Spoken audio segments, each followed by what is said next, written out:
He was earning more than celebrities in Hollywood. Then, one evening, Paar sobbed live on television and permanently left The Tonight Show, all because NBC omitted an innocent joke from his knowledge. However, that wasn't the true cause. I'll remember what it is. In the past, I was requested to support specific causes, but I didn't have the time. I had time, so I worked with him 5 nights. His every action was monitored by NBC's covert squad behind the scenes. His shows were being edited without his consent. The 20-pound weight loss, the panic episodes, and the medicines. This is the little-known tale of how the network that made America's favorite presenter famous ruined him. Despite being born in 1918, Paar's life never went as planned. The family traveled frequently since his father was a railroad worker. He would be in Detroit one year. Michigan's Jackson will host the next. Jack was not raised in a single town. He was raised in motion. Making friends was difficult because of it. And his speech issue didn't help either. However, he gained a unique skill from all that traveling around, the capacity to notice, adjust, and find humor in the turmoil. He felt like an outsider looking in even as a child, and it would eventually become his television superpower. However, punching was not the end of life. Jack's elder brother died in a vehicle accident when he was just 5 years old. It was just a typical journey that ended tragically, no airbags, no seatbelts. Jack was deeply affected by the loss. There was a stillness in the home that persisted for a long time. However, it also gave him a depth that most children lacked. He carried that melancholy into adulthood, and it manifested itself in the most unlikely way. Live on television. He didn't hesitate to be honest, cry, or become emotional. He gained people's trust because of his vulnerability. He made no pretense of being flawless. He simply was. But there was still a significant obstacle. He stammered. Speaking was difficult, and imagining a career in front of a microphone sounded crazy. Jack, however, was not like other children. Jack developed his own version after hearing about an ancient Greek speaker who used stones in his mouth to yell over waves in order to overcome his own stammer. He practiced reading aloud until his cheeks ached in front of a mirror in his bedroom, using sewing buttons in place of pebbles. He swallowed a button in the middle of a statement one day, but it didn't stop him. His speech gradually improved, and that thoughtful, methodical manner of speaking stayed with him, eventually contributing to his on-air charisma. Then there was another twist. Jack developed TB when he was 14. He remained confined to bed for 8 arduous months. No school, no friends, no going outside, just quiet. However, near his bedside, his father constructed a radio workbench for him. And Jack discovered something new, a radio in that silent chamber. He started constructing crystal sets and feigning to be the presenter of made-up shows, telling stories as though thousands of people were listening. It offered him hope and a cause for optimism. He was never the same, even after he recovered. Radio waves have replaced railroads in his universe. Paar left high school at the age of 16 to work as a floor sweeper at a tiny radio station in Michigan. Because of his stammer, he was only permitted to say, "This is station WIBM Jackson." The idea that the child they seldom let to speak would go on to become one of the most recognizable voices in broadcasting seems odd. Jack, however, was not deterred by that early rejection. Instead, he shouted news headlines at the walls and stuffed buttons in his mouth to learn how to manage his stammer, similar to how a Greek orator used stones in the past. His tenacious determination propelled him from one Midwest radio station to another, gradually boosting his self-esteem and honing his voice, until he eventually secured a legitimate hosting position in Buffalo. It was more than a simple ascent, it was a change. Jack's love life was in disarray as his radio career was taking off. He became deeply in love with Irene Govins, a pianist, when he was in Cleveland. They were married fast, on Valentine's Day, no less, but their union was short-lived. They separated, were married again a few years later, then got divorced again in a short period of time. Later on, Jack would acknowledge that he hardly recalled her, stating only that she was named Irene. Even still, there was a hint of what would come to characterize him on film among all of that pandemonium.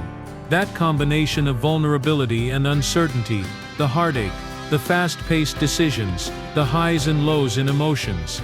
He was experiencing the type of drama that he would eventually convey to every American living room. Jack was then given a crash education in media mayhem on the night that rocked the nation. In October 1938, Jack, then 20 years old, was working as a microphone operator in Cleveland. People were persuaded that aliens were landing by Orson Welles' presentation of War of the Worlds. Jack sought to reassure the audience that the alarm was unfounded. He asserted that the world is not ending. However, rather of calming everyone, he turned against them. They believed he was hiding the truth. Jack discovered that night just how strong and frightening a voice on the radio might be. It stayed with him. The uncertainty, the incredulity, and the accountability. He would retell the event with the same amazement years later. He came to the realization that broadcasting was more than just speaking that night. Trust was at issue. Jack made no effort to sound like the polished broadcasters of the day in the years that followed. He embraced his peculiarities, hesitancies, and uncomfortable pauses. The scenes that didn't feel staged but rather authentic. Managers didn't get it at first. One even made the joke that advertisers had extra airtime because of Jack's stammer. Jack, however, wasn't attempting to blend in. He was creating something fresh. He adopted a free-flowing, erratic and intimate style. You weren't being read at by him. He was conversing with you. Instead than hearing a script, listeners thought they were listening in on a private discussion.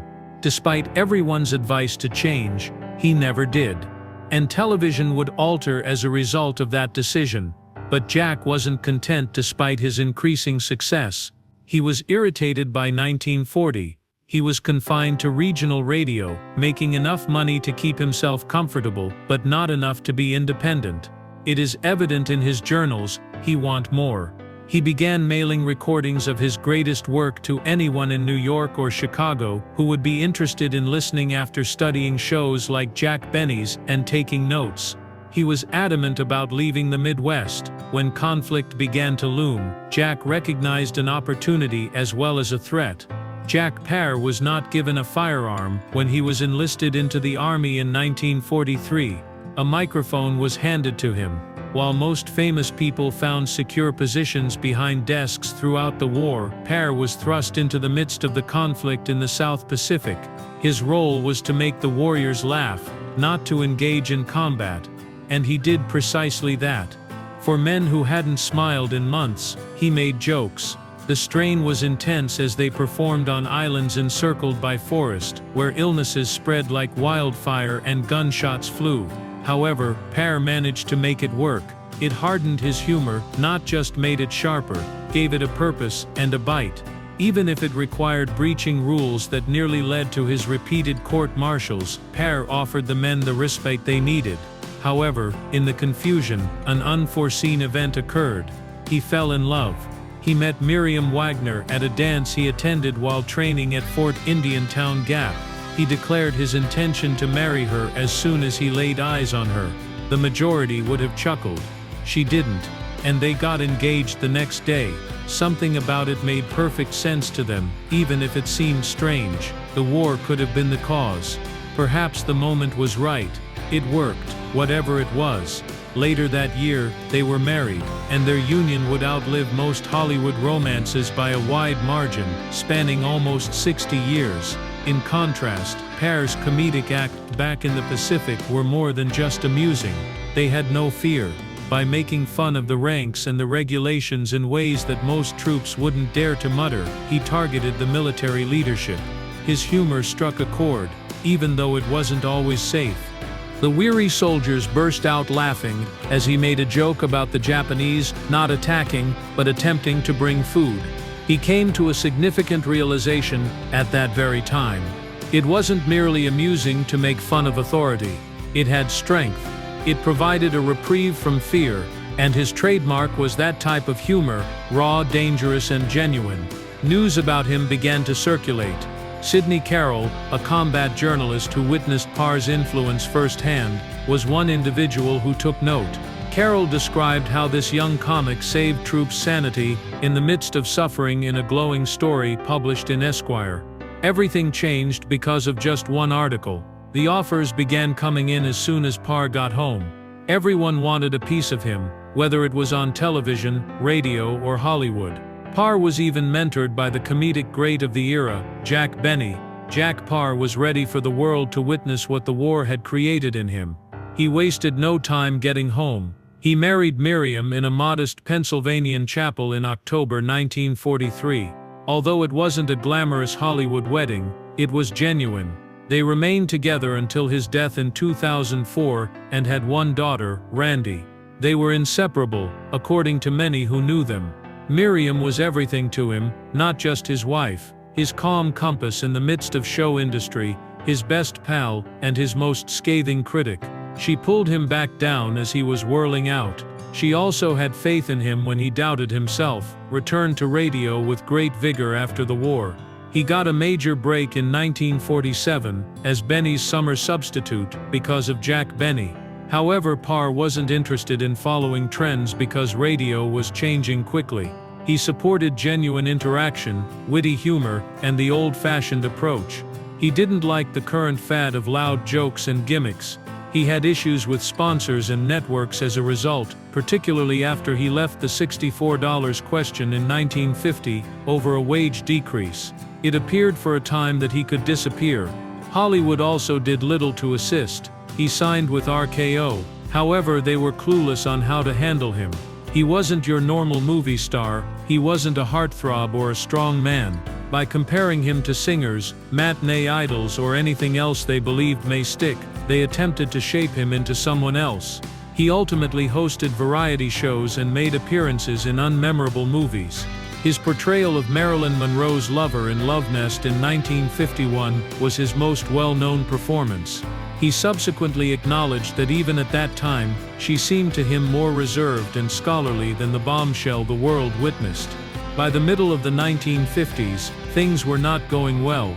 Seeking the ideal match, Paar alternated between game shows, radio appearances, and brief shows. He even broadcast a radio program from his home's basement. It kept him going despite being humble and somewhat absurd. He had more opportunities on TV. However, it wasn't until 1957 when everything clicked. At that point, NBC called with an odd proposal. They were having trouble with their late-night program. It failed when they attempted to transform it into a news program. They really needed someone to preserve it. Additionally, they gambled on Jack Paar. He wasn't a clear pick. He was passionate, erratic, and moody. Despite their fears that he would stray from the script or say something outrageous on live television, network management gave him a chance. And he seized it. Unexpected things happened when Jack Paar took over The Tonight Show. The popularity of the show skyrocketed. It was renamed The Jack Paar Tonight Show by NBC within a year, until someone really modified the game. That type of shift didn't occur back then. Paar did too. The concert seemed alive because of his combination of intensity, assertiveness, and unpredictableness. 7 million people were watching every night by 1958. That was unprecedented for late-night television at the time. When NBC affiliates dropped the show, they quickly returned. Because Paar wasn't scared to quarrel, weep, or speak from the heart, viewers couldn't take their eyes off the screen. He was more than just a program host. Though it wasn't only about him, he sparked a national infatuation. On air, Paar created a family. He had a talent for locating eccentric, intelligent, and endearing visitors and making them into celebrities. The usual roster included comedians like Peggy Cass and Dodie Goodman, novelist Alexander King, the sardonic Zaza Gabor, and Cliff Arquette's classic Charlie Weaver. They were not considered visitors. They were like nightly drop-in neighbors. And beneath the laughter, Paar was providing a platform for genuine talent. Numerous careers, including that of Woody Allen, Bill Cosby, and the Smothers Brothers, began there beneath the studio lights. Paar created a cultural moment, rather than merely hosting a chat show. His interviews also differed. They felt unpracticed. He didn't use prepared jokes or cue cards. Paar listened, answered, and made people say things they didn't even intend to speak. He was not scared if things were uncomfortable or emotional, and he went deep, sometimes too deep. Not all of his guests were famous people. They were actual people with genuine tales to share. That resulted in uncommon, honest, and captivating television. Even somber philosophers like Peter Ustinov and William F. Buckley Jr., who sat across from him, revealed things you wouldn't anticipate. But there was a price for pushing limits. NBC was uneasy by Paar's candor. He didn't stay away from the mess. He even recorded from the Berlin Wall and backed Fidel Castro during a contentious political period. The network was afraid of him because he was unpredictable. Until NBC removed a joke from his show without notifying him one evening in 1960, tensions continued to rise. It was only a light-hearted absurd tale about a British woman who thought Wayside Chapel was the same as WC Toilet. However, NBC removed the restroom humor from the broadcast and substituted dull news footage since they didn't like it. Paar was enraged, not merely irritated. He broke the very following night while live on television. He spoke to the crowd around 11:20 p.m., with a mixture of sadness and annoyance. He justified the joke by claiming that it was smart, sophisticated, and appropriate for a late-night setting. More than that, though, he was wounded. He remarked in a trembling voice, "It's gotten out of hand. I have personally suffered the harm." He had spent the entire day struggling with the choice, and he arrived at 11:32 p.m. On The Tonight Show, "I'm quitting. This must not be the best method to earn a living." He then got up, shook hands with Hugh Downs, the announcer, and left the set. As simple as that. America was unable to speak. Stunned yet professional, Hugh Downs took over. He was aware that Paar was preparing something, but he was unsure of the precise moment. He was the host all of a sudden. No screenplay, not a warning. After gathering himself, he addressed the crowd directly. He said, "I wish he hadn't done it." Orson Bean and Shelley Berman, who were still booked for that evening, rallied in favor of Paar. It was a bit, according to several audience members. Some people sobbed. The tale was immediately picked up by the media, which dubbed it the most dramatic moment in television history. And until Arlene Francis took over, Downs tried his hardest to keep the program together for 8 nights. However, Jack Paar had already left, while all of this was happening. He flew to Hong Kong after boarding an aircraft. Just silence, no interviews, no press. The tale was only made larger by that quiet. Newspapers published updates every day. Was this a ploy to gain more power, or was it about censorship? Congressmen even began to voice their opinions, asking whether networks had too much control over artistic expression. Despite disagreements in gossip columns, Paar had strong popular backing. Via his attorney, he made a brief comment. "This was not an attempt at publicity. I needed some time apart since I felt so hurt." NBC was in disarray. They had more than simply Paar as their biggest star. Their late-night kingdom was him. Ad income was rapidly declining. Executives were in a panic within days. According to one document, there was concern about losing $15 million annually. Top executives at NBC phoned Paar in Hong Kong and begged him to return. The ensuing conversations were more than just heated. They made history. Paar wasn't requesting additional funds. He desired liberty, complete control over what was shown, and NBC gave up in a desperate attempt to win him back. To ease his workload, they rearranged his schedule, provided him with guest hosts, and even rescheduled the recording time to allow him to spend supper with his family. But the most audacious action, a direct phone connection between the president of NBC and Paar's office. No intermediaries. That was unprecedented. Finally, NBC offered an apology for eliminating his iconic water closet joke without his consent. Paar received all of his requests and more. When he came back, the show took off. Marketers flocked in. A well-liked late-night program turned into a money-printing machine. The Tonight Show was earning more than $15 million annually by 1961.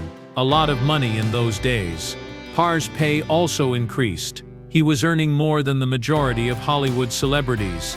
In only 5 years, the network affiliates grew from just over 40 stations to over 170, like wildfire. And how much does a 60-second spot on the show cost? It was tripled. Paar was more than a program host. Everyone at NBC was aware that he was in charge of a corporate empire. However, behind that dazzling accomplishment, chaos reigned. A complete staff from NBC was tasked with managing Paar.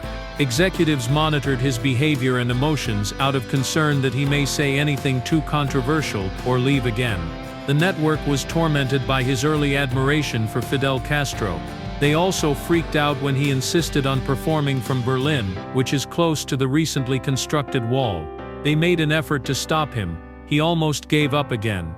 However, he also prevailed in that battle, and the Berlin performances gained notoriety. The silent battle being waged behind closed doors was not visible to the general population.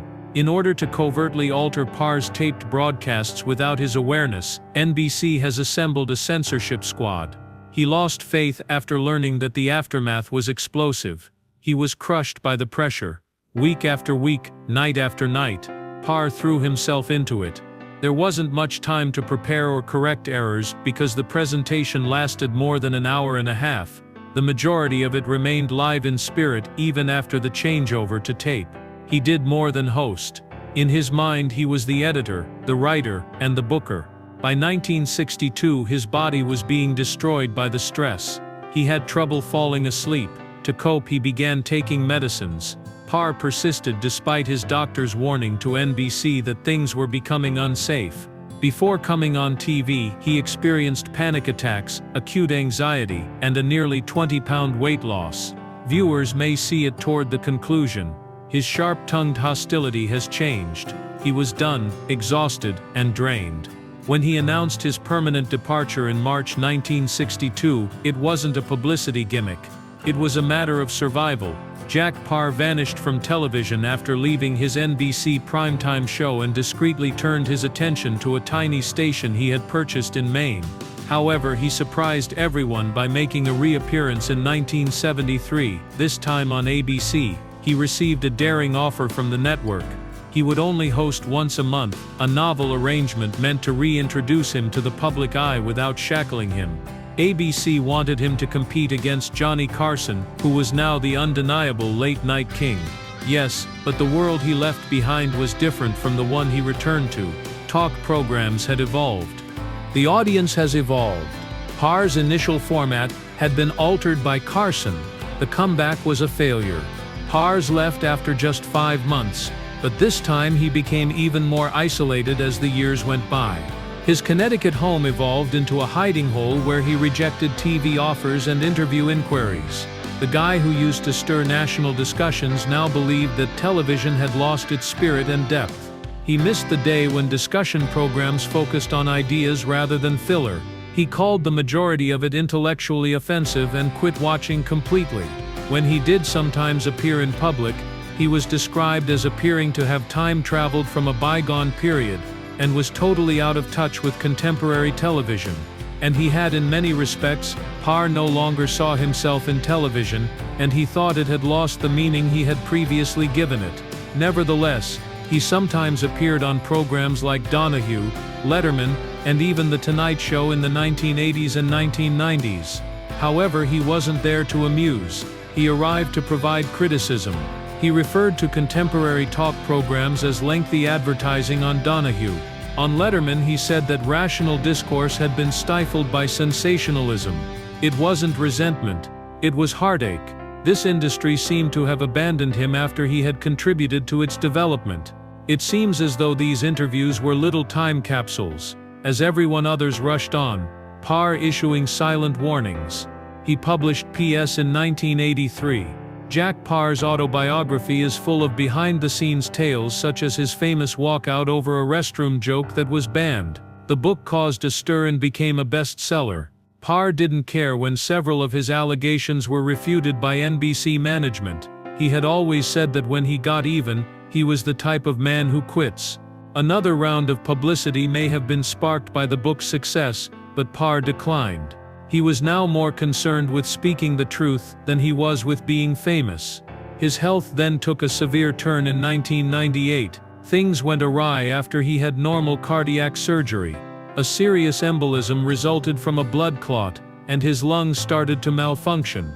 Physicians fought against fluid accumulation, heart failure, problems, and more. He never entirely healed though. Although he survived, he never recovered. He had a big stroke in March 2003, which was the main blow. He was unable to walk or speak like he used to, since it paralyzed one side of his body. It was harsh for a guy whose entire existence had been based on words.